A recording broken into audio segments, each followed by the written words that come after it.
about Blood Money, the second data pack in the Flashpoint Cycle. I'm super excited for this one. I know I said that about the last one, but this one has some really cool cards in it. It has a few disappointments too, but I'll be getting to that.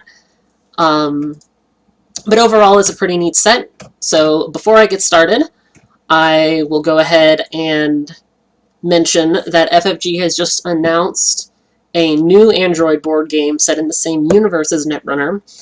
It's going to be called New Angeles, and it's going to basically be where you take the role of the corporation, and so there's a lot of economic aspects to it, and trading, and assets, and asset management. So it's pretty neat looking. I'm excited for it. But that said, sorry, I'm making sure the stream is good. But we're good. So it's cool looking. Something to keep an eye on. And Mainframe kind of gave us a little bit of story to 23 seconds, so maybe this is going to continue the Flashpoint story. Don't really know yet, but looks cool, so keep an eye out for it. And with that, I'm going to go ahead and jump into Blood Money. We have the second pack in the Flashpoint Cycle. It's super cool looking. It's following the same storyline as 23 Seconds was, where it's everyone responding to the 23 seconds that Titan Transnational was down.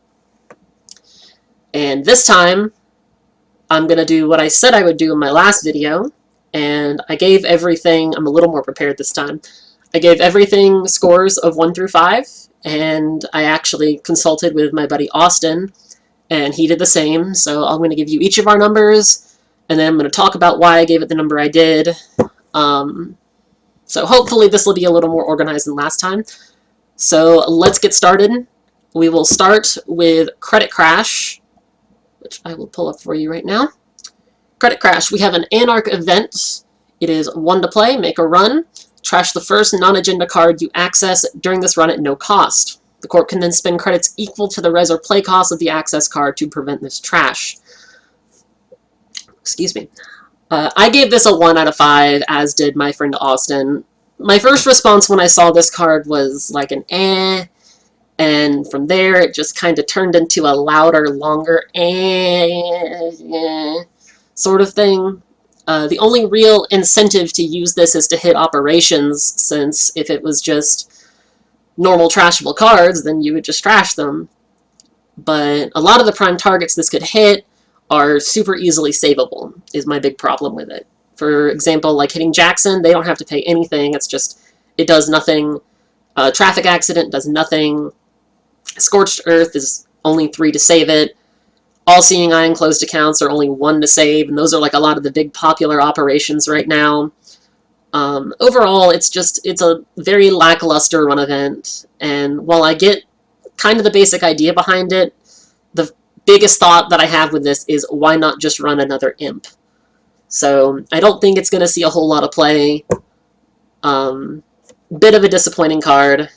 So, I mean, Anarch's gotten enough love, and it's going to get some more love in this pack, so we can afford losing a couple. Next up, we have Rumor Mill. We get to see some Princess Space Kitten, which is super awesome. We finally get to see her face, and she's as adorable as we expected. I gave this card a 5 out of 5, with Austin giving it a 4 out of 5. It's definitely going to be a big response to the current meta. In a vacuum, I would give this, I guess I should read out what this does. We have a 1-cost current. The card is not trashed until another current is played or an agenda is scored. The text box of each unique non-region card and upgrade is blank. So we have a sort of cerebral static employee strike thing, but for unique upgrades and assets. So like I said, I gave this a 5, Austin gave this a 4. I think in a vacuum, just looking at this card, not considering any other cards in the game, I might give this a 3 or a 4. But at the moment, a lot of the most powerful cards that you're seeing right now are targetable by this, like Caprice, Ash, Jackson, Marcus Batty.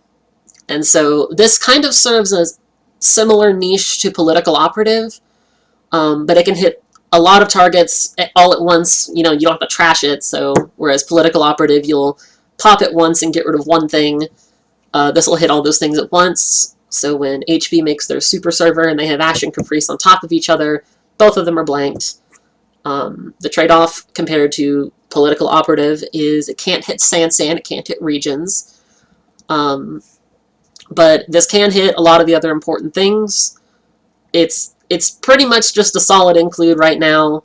2 influence isn't bad at all, so even outside of Anarch, I could see this getting some use. So overall, it's a really cool card, and I think we're going to see this one a lot. Next up, we have NFR. We see one of 2 of the Anarch Breakers, one of 2 Anarch Fractors in this set, actually. It's a 3 cost to install. When an encounter in which you used NFR to break all subroutines on that piece of ice ends, place a power counter on it. It has +1 strength for every power counter, and it has a base strength of 1, and you can spend 1 to buff it. So, I'm a big fan of Null, and so I was super excited to see this. I gave this a 3, with Austin giving it a 2. That said, in the right decks for it, in a Null deck especially, or in a Noise deck, or an Anarch deck that just generally runs a lot of Data Suckers and Parasites, I think this is an excellent breaker. If you can get it snowballing early, it's got a pretty cheap install cost, and it's only 1 to break barriers, and you never have to buff it, assuming you're data sucking things down, and you get it snowballing like you want to. So if your deck can support it, it can snowball into like this big, scary powerhouse. Unfortunately, outside of Anarch, it's not going to see a whole lot of synergy with other cards. The only thing really is if you hit a quicksand over and over, in which case you ride this into the sunset as you laugh maniacally at the corporation. But I gave it a 3 because in the decks that are built for it, it's great, but in decks that aren't built for it, or in pretty much any non-Anarch faction, I don't think it's going to see a lot of use. You could use it with net-ready eyes if you want to get it going early, but overall, like, it's great in the right decks, and it's kind of in any others. So, next up, we have Paperclip, another Anarch Fractor in the same data pack. Kind of weird. I gave this a bonkers out of 5, so like a 5+ out of 5, as did Austin. We have another Fractor. It is a 4 cost to install. Whenever you encounter a barrier, you may install it from your heap, paying its install cost. Now that's just a nice little effect, like the cherry on top to this delicious, delicious Fractor sundae we have. It is 1 strength base, and you can pay X to give it +X strength and break X subroutines. So, at first it looks kind of weird. There's not a lot of icebreakers that really let you, get that variable with how much you pay for it. That said, if you do the math for it, there is not a single situation I can think of, and I'm sure there might be 1 or 2, but I couldn't find any, where this card does not come out cheaper than Corroder, which is pretty widely considered one of the best Fractors in the game right now. The only negative comparison from this and Corroder is that it has a 2 higher install cost, but let's just think of some popular examples for barriers right now. So, ignoring the heap install effect, like I said, that's, the nice little extra. We look at Wall of Static, goes down for 2, buff it to strength 3 for 2 credits, and it breaks 2 subroutines. Corroder takes 2. We look at Eli 1.0, which is like one of the most popular ice in the game ever, and it takes 2 to break. I believe it takes 2. Sorry, I'm making sure I'm not crazy and say something stupid. No, sorry, it takes 3. It takes 3 to break it, whereas Corroder would take 4. It takes 3 to break Bastion, which is the same as Corroder, and if you hit like an outermost curtain wall strength 10, it will cost 9 to break, which is 2 less than Corroder. Hadrian's Wall, it'll be 6, which is 1 less than Corroder. Like, there's not a situation where this does not just come out as better than Corroder. And like I said, that's kind of regarded as one of the best fractors out there currently, so that's a really big statement. The 3 influence makes it a little more constraining at a faction, but I mean, Corroder's already 2. I think with how good this fractor is, I think it will definitely be worth putting in any faction where you need a decent fractor. I definitely think this is a card that very well might be most wanted listed in the future. It is so good. I'm putting it in every deck. It's great. Use Paperclip. So, unfortunately, we are going from a super exciting card to a huge disappointment. We have Golden, and this card is obviously intended to synergize with Khan. It's Khan's card. I gave this a 0 out of 5, whereas Austin gave it a 2. My biggest issue with it is a pretty steep install cost at 5, but on top of that, so looking at it as an install cost of 5, the first comparison is Shrike. They're roughly as efficient as each other.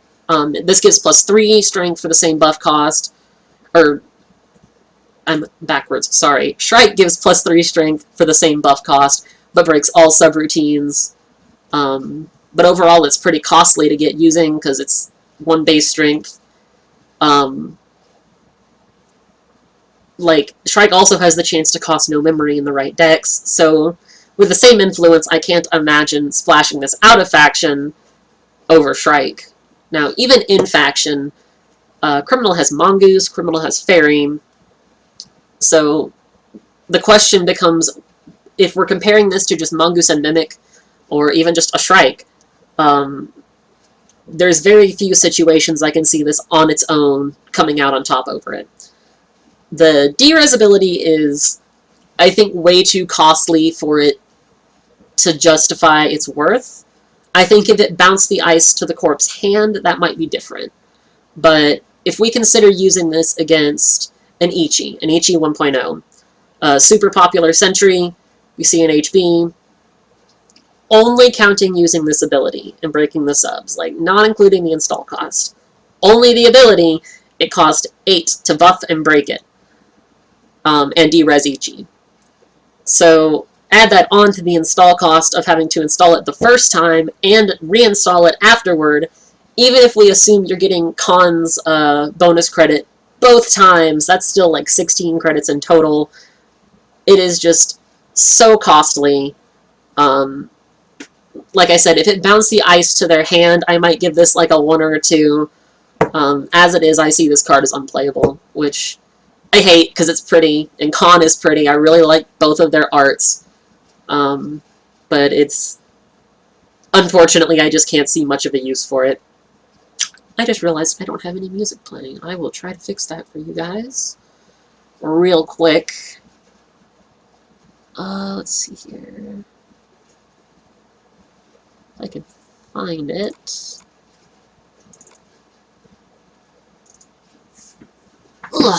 Alright. There we go. Alright, now that I've got that going, go on to the next card. We have, not golden, Temujin Contract. This is another 5 out of 5 for me. I have 5 out of 5 for Austin as well. This is another card that I could totally see getting most wanted listed. So if we look at it just as a bank job almost, even just for that, like assuming you're just using it for its money and nothing else, then, like I rephrase, running an empty server or like an unprotected remote or unprotected archives to get money, in 3 runs, it's the same as day job. You're getting 8 credits over 4 clicks. That still leaves 8 credits on it for 2 more clicks to get 4 credits each. So even just in the, like, I'm going to run at nothing and get money since it's already really efficient. Now we add on top of that that this in total is going to give you a 16 credit swing, and the clicks you're spending don't have to be just to take money. Taking the credits doesn't stop you from accessing. So if you're running account siphons, you can still take the 4 credits off while you account siphon. If you're R&D digging or legworking or whatever, you can still take credits off of this and still get the other effects. It won't stop you from accessing. It's got a pretty low install cost for what it is. It's 4 credits for a 16 credit swing total. Look at liberated accounts, which requires you to just click for the money and you don't get it off runs. That has a 6 install cost. We have Career Fair in Faction. This card is, the amount of power this card gives is absolutely ridiculous. This is another one, along with Paperclip, that I think is going to be most wanted listed for sure. It is just so strong. It's 2 influence, so, I mean, even in out-of-faction decks, I could totally see splashing in 3 to be some of your big econ cards. It's super good. There's never really a situation where it's going to be bad. It's absolutely crazy. It's a super good card. I'm super excited for it. 5 out of 5.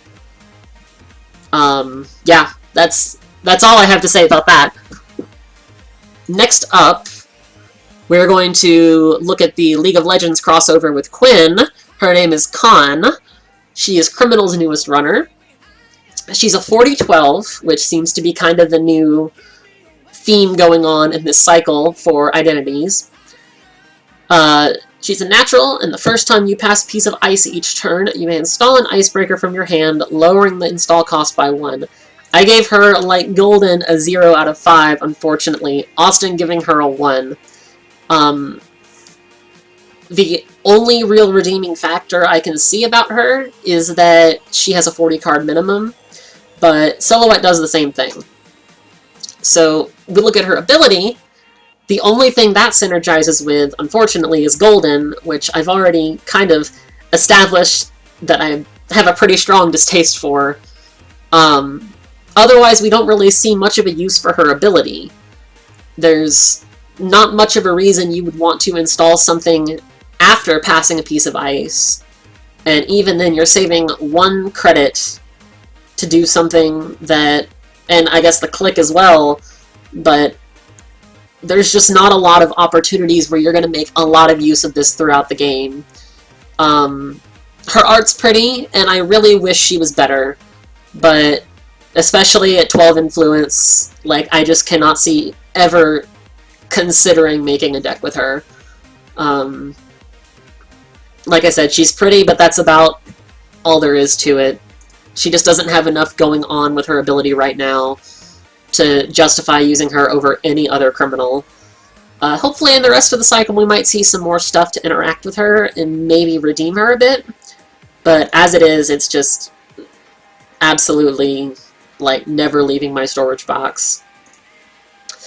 Moving right along, we have Data Breach. We have a 0-cost Shaper run event. Make a run on R&D. If successful, you may make another run on R&D when this run ends.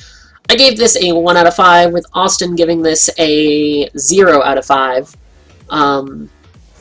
The biggest issue we both have with it is it's a cute little click compression. You get to make a run and then immediately make another run without a click. So, I mean, at face value, that's kind of cute. That's sort of like, oh, you get a free click. The issue that both of us have with it here is that there's not a lot of use to capitalize on this. There's not really much of a reason where you would want to run twice in a row, like, unless you're stacking up a medium and you're cashing out a Temujin contract. Temujin contract is the only reason I can even imagine using this card.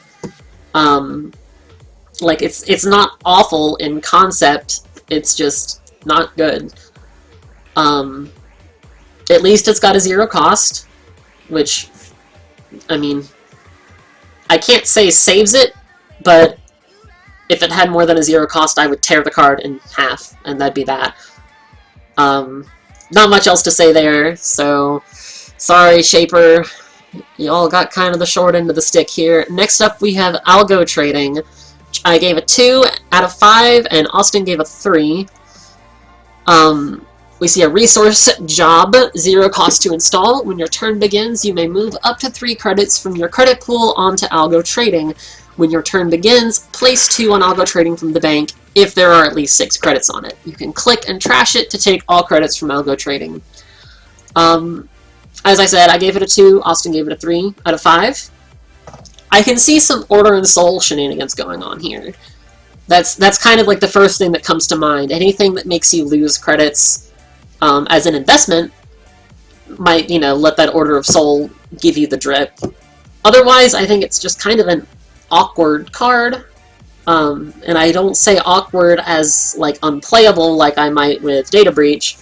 It's just kind of weird. You have to quite literally invest your credits, and they'll pay off assuming you wait and you're patient. With the amount of tag heaviness going on right now with, like, hard-hitting news, controlling the message, things like that, that's a really risky investment.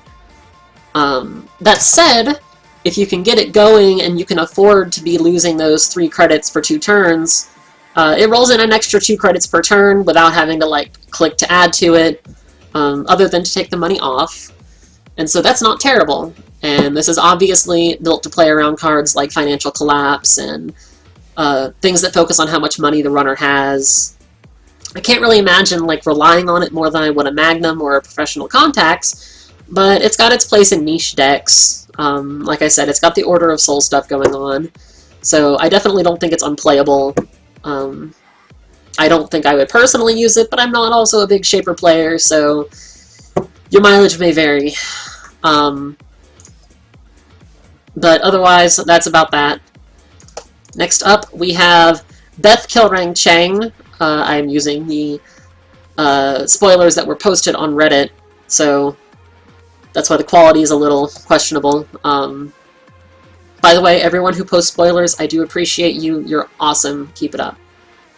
But Beth Kilrang Chang, we see a resource connection. If the corp has 5 to 9 credits when your turn begins, gain a 1 credit. If the corp has 10 to 14 when your turn begins, draw a card. And if they have 15 or more, gain a click. Overall, I gave this a 4 out of 5, with Austin giving this a 4 out of 5 as well. She's really quirky, and I like that. I like that it's something that... It's just strange. It's something we haven't really seen much before. The biggest drawback to it being its unreliability, which that's kind of fairly obvious at face value.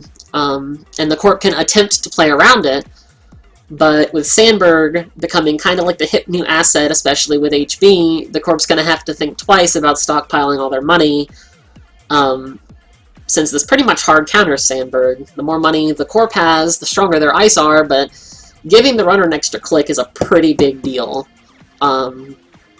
Especially with a Shaper, having 5 clicks is just... It's powerful. It's definitely going to force the corp out of their comfort zone, and it's strange, and it's something new, and I like it. So 4 out of 5 from both of us because of its unreliability, but overall, it's never going to be bad unless the corp is staying below 5 credits. Like, otherwise it will just never be bad. So, cool card. Shapers get a little redemption after Data Breach. Moving right along, we have Fairchild 2.0. I'm really excited for this card. We have it's a HB piece of ice following up the first Fairchild, the pup, from the last data pack. We have a 4 res cost, Codegate Bioroid AP, 3 strength base. The runner can spend 2 clicks to break up to 2 subroutines on it. And the 3 subs are, the runner can pay 2 or trash an installed card. There's 2 of those, and then a brain damage. I gave this a 4 out of 5 as well, and Austin gave it a 3. It's the big brother to the pup card from last pack, like I said, and it serves the purpose of being basically a bigger pup. It's porous, the runner can get through it, but it's a little more taxing and beefy than Fairchild 1.0 or Pup or Pop-Up Window, things that kind of serve the same purpose. If they can only break 2 of the 3 subs, so if they hit it breakerless, they're still losing 2 clicks and 2 credits. But that said, a 4 res cost is super manageable. That's extremely low for the value you're getting, I think, here. Especially with how careful the Corp is going to have to be with stockpiling money. Seeing something with a pretty low res cost that can still be pretty impactful is really nice to see. I think anytime I make an HP deck, it's definitely going to have 1 or 2 of these. Big tax, cheap to res, it's a solid card. So we'll be seeing, I think, a good bit of that as the cycle goes on. And I like it a lot. It's definitely an include for me. Moving along, we have Ike, or Aki, one of the 2. We have a 1 res cost Codegate and Jinteki. Is also a Psi and AP, has a 3 base strength. The first sub we see is you play a Psi game, and if you spend a different amount of credits, different amount, not same amount, the runner draws 2 cards. The next 2 subs are dealing a net. So this is something that at first I kind of liked, but the more I thought about it, the less I liked it. I'm giving it a 2 out of 5 overall, with Austin giving it a 3 out of 5. It kind of serves the same purpose as like Pup and Yagura in that it's nigh on free to res and it's an annoyance. I really do like that FFG is giving Psi games a little attention, because minus Caprice Nisei, I like the mechanic, and I think Nisei Division becoming, you know, possibly competitive is a cool thing. Unfortunately, this runs into the big problem that Chitana has, which is another ice that I like a lot, but it faces the issue of once the runner gets the breaker that they need for this, which as a 3-strength Codegate that could even be yogged for free, they're just going to break the net damage subroutines, but then play the Psi game and potentially draw 2 cards. So this can end up turning into a draw engine for the runner, which against Jinteki is not a very good thing to have. Like I said, as a 3-strength Codegate, it's not that expensive to do that. Like a Zoo Keymaster would only cost it 4 to get through and potentially draw 2 cards. That said, it's a 1 res cost, so it's super cheap. It's an annoyance. It's not meant to stop the runner, but just kind of discourage them. So it kind of fills that role. I don't think it's terrible by any means, but I'm just not a personal fan of it. But if you are playing Nisei Division, or you just are Jinteki and you think that's awesome, then by all means go for it. I would love to see what any of you come up with as far as ideas go, so if you have any great Ike ideas, Ike, one of the 2. I think Aki's kind of cute, because then it's like Jinteki hurts you and then you're all achy. I don't know. If you have any great Ike ideas, totally comment them below, because I would love to see them. So let's move along past Aki now and look at enforcing loyalty. We see a trashable operation, which is that one of those neat new mechanics that are coming in with this cycle. We see a 2-cost operation within Jinteki. It is a double, so you will spend 2 clicks to play it, and you will trace 3, I believe that's a 3, I can't actually see it very well. If successful, trash an installed card that does not match the faction of the runner's identity. Let me make sure I'm not crazy here. And that is a 3.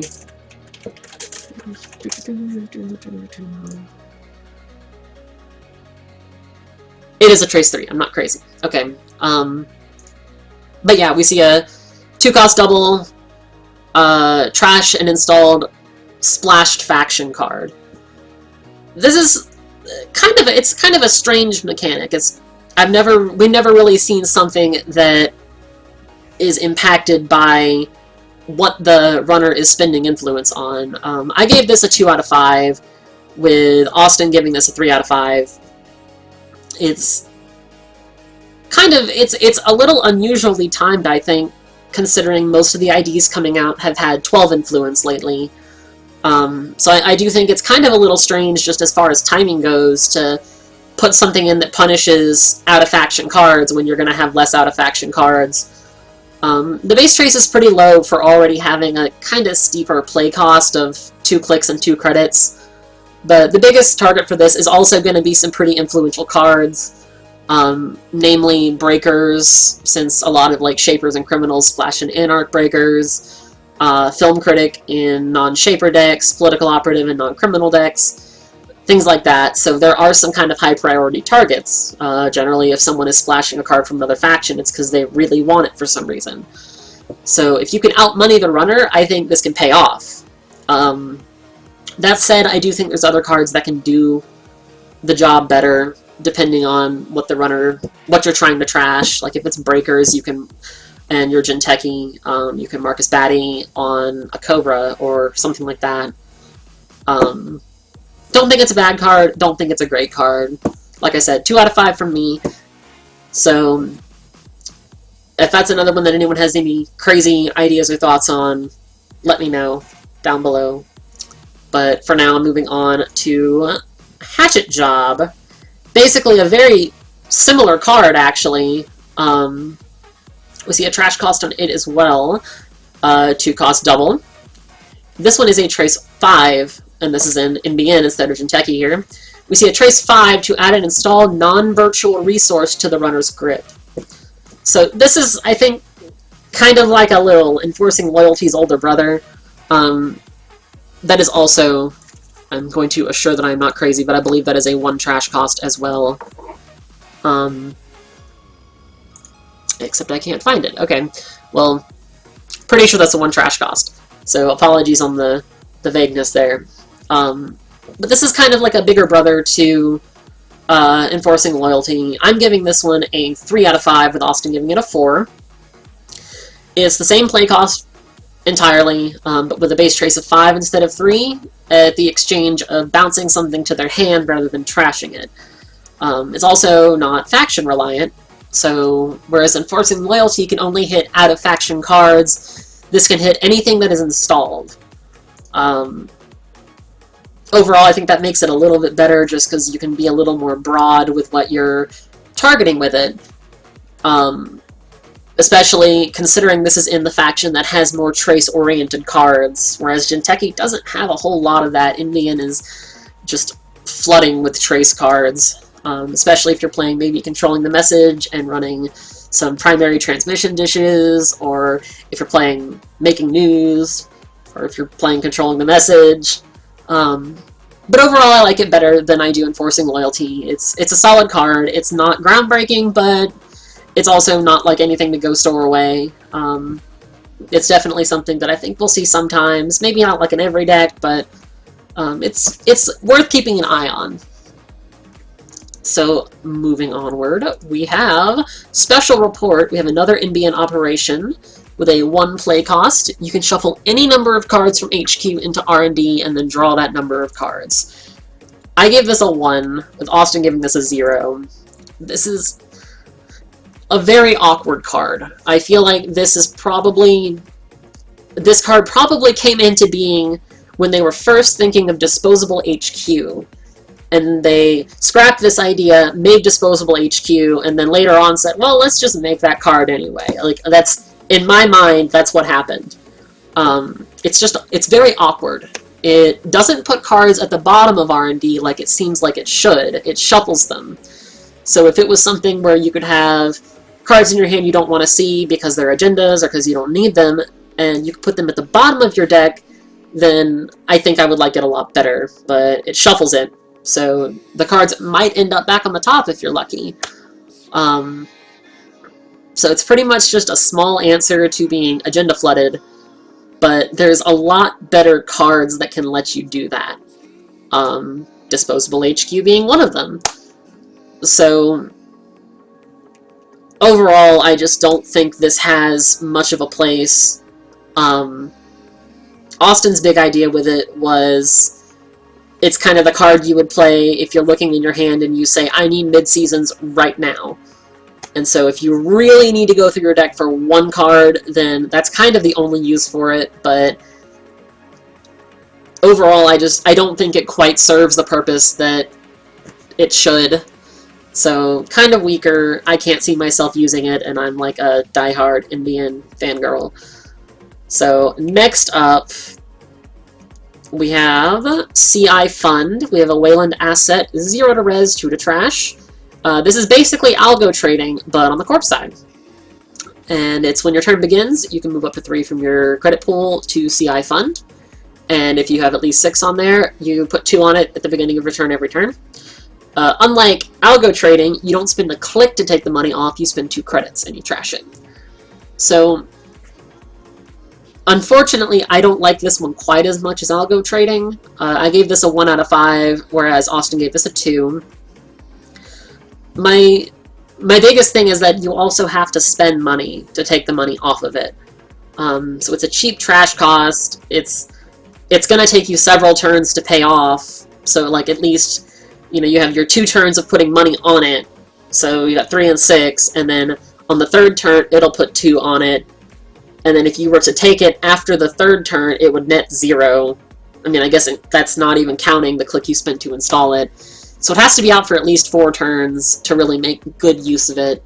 And with a 2 trash cost, that's just too risky and dangerous for me. So unfortunately, I can't really see ever using it. Now, it is in Wayland, so I guess you're meant to kind of put it behind a bit of a glacier, but even then I think there's better cards for it. If you're going to put something behind a glacier anyway, why not just put Melange there? I get where they were going with it. I don't think it was executed well, unfortunately.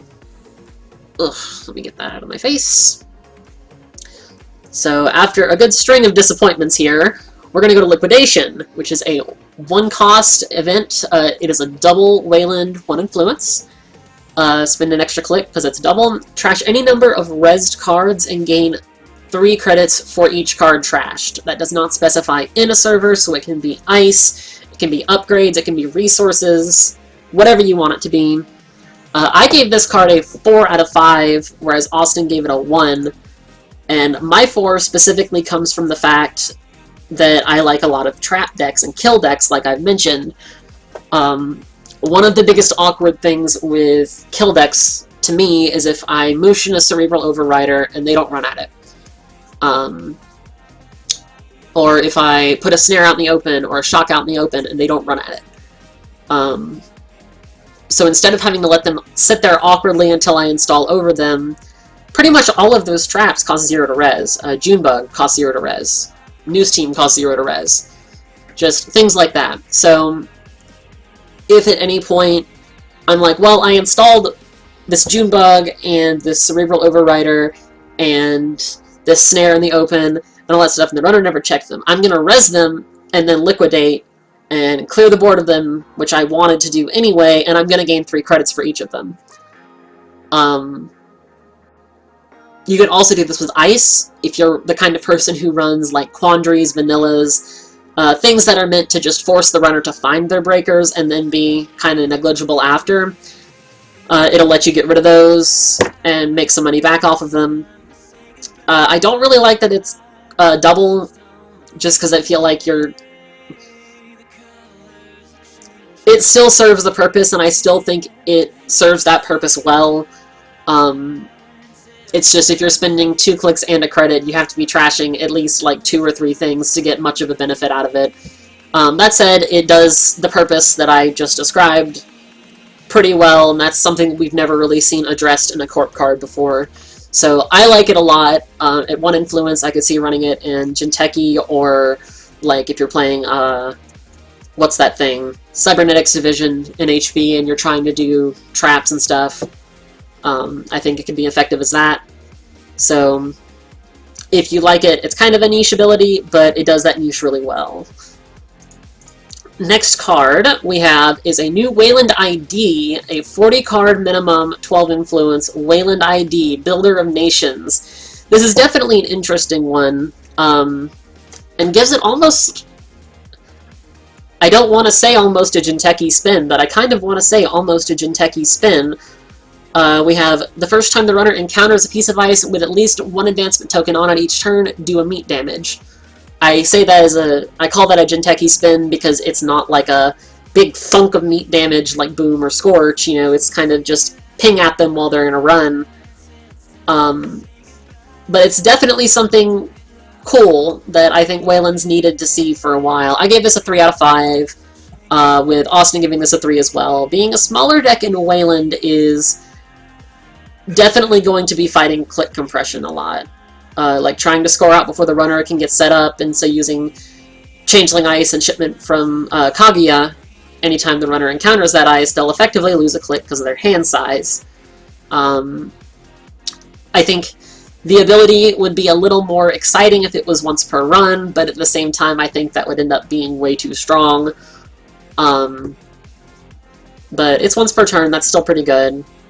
I think Pad Factory is going to see a lot of use here, which we haven't really seen a super good use for yet, outside of some very niche decks.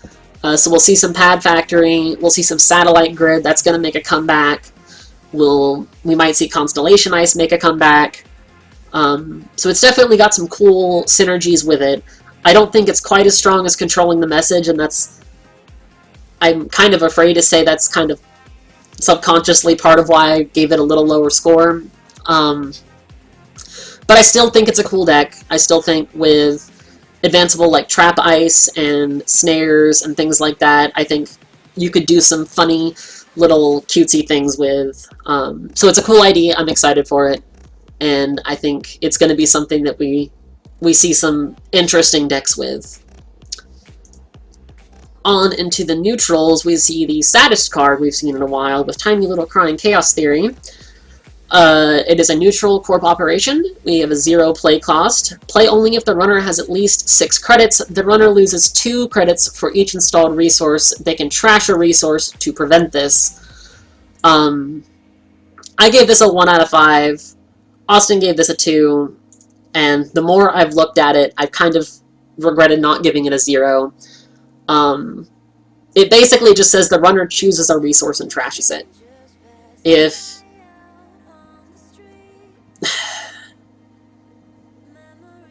the runner has more than like 3 resources, they're not going to take a 6 credit loss. Especially since a lot of resource cards are money cards. So the only time this is going to be like super exciting is if they either have like only 1 resource, but then they're just losing 2 credits. Maybe if they have like a medium amount, like if it's a noise that has Wild Cakes and Aesops, and it's like 3 things that it's still going to hurt them to lose, but then if they don't trash them, then they're losing 6 credits. I just can't see a lot of situations where I'm just like, oh, darn, I got financial collapsed. It's just kind of like an, oh, whatever. Which is kind of disappointing, because I am excited for this card because it's got LGBT representation. Chaos Theory has 2 dads. Confirmed. Except it's a really sad card, and that kind of spoils it for me. If you can't read the flavor text from the size of the video, it said she'd never heard her dads argue like this. Not ever. She'd give anything to make it stop. And I want to hug her, and it's awful. One more card left in this data pack, and that is Prisec. That is an upgrade, a neutral upgrade, 0 res cost, 3 trash cost. Super excited for this. If the runner accesses Prisec while installed, you can pay 2 credits to give them a tag and do a meat damage. I gave this a 5 out of 5, with Austin giving this a 5 out of 5 as well. This is basically a neutral mini snare. Now it follows the condition that it has to be installed, but that can also be on a central server. So it's not like it has to be out in the open like a snare would. I think even if this just gave a tag, I would like it. Having a nice little 0 to res, pay 2 to activate trap is pretty neat on its own. The fact that it does meat damage as well means that a lot of different decks are going to like it. I could see it going in like IG as something to keep there and be a constant tax. I could see it being in Jinteki kill decks, where you've got Hokusai Grid and a Prisec, so they're taking 2 damage when they finish a run. I could see it in Butcher NBN, where, you know, it's kind of setting them up to where they can't run as late in the turn as they wanted to, because then they have to worry about Scorch. Same with Wayland. where they have to be more mindful of when they're running. Because attack and immediate damage together is pretty substantial for something that's going to cost them 3 to trash, as opposed to snares 0 or shocks. Snare 0? Making sure I'm not... I'm so worried I'm going to say something really stupid and it's going to be on the internet forever. Yeah, it's 0. Okay. But compared to, you know, it's got a 3 cost to trash compared to snare 0, but it's still 0 to res. If you wanted to res it for liquidation, it's 2 to activate instead of 4. Tag and immediate damage is still pretty substantial. I really, really like this card. And it's neutral, so you can just put it in whatever the heck you want. There's no influence cost. So I think this is a super, super strong card. I think this is going to see a lot of use in a lot of different styles of decks, be it just like a small tax against a Butcher Shop deck and make them have to be more careful, or like a Jinteki, like 1,000 cuts sort of thing. It's a super cool card. I'm really excited for this one. So that is about that for Pricek. And that brings us to the end of my Blood Money review. If we totaled up all of my scores we had in here out of 100 points total, which is 5 points for 20 cards, 5 points each for 20 cards, the total runs to 52 out of 100, which I think is very telling of the pack, in that there's a lot of really exciting cards that I'm super crazy pumped for, like Pricek and Temujin Contracts and Paperclip.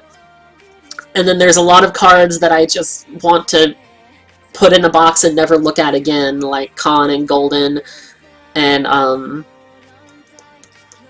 the Shaper Run thing that I'm already forgetting the name of because I'm a dummy. Data Breach, that's it. So there's a lot of hit or miss cards in this pack, but I think there's enough hits in it for it to be a pretty big success. I've really liked a lot of the new mechanics that Flashpoint's been giving us, the trashable operations. We didn't see any more terminal operations in this, but we saw a couple trashable ones. The 4012 as a baseline for the new identities they're making is definitely interesting, and it's definitely going to show us a lot of new styles of play that involve a lot more like aggressive playing. Smaller decks allow you to kind of go faster and see cards you want to see more often, so I think it's going to kind of like... The new identities are kind of moving away from taking things super slow like maybe IG Museum does. But all in all, like, this is a really cool set.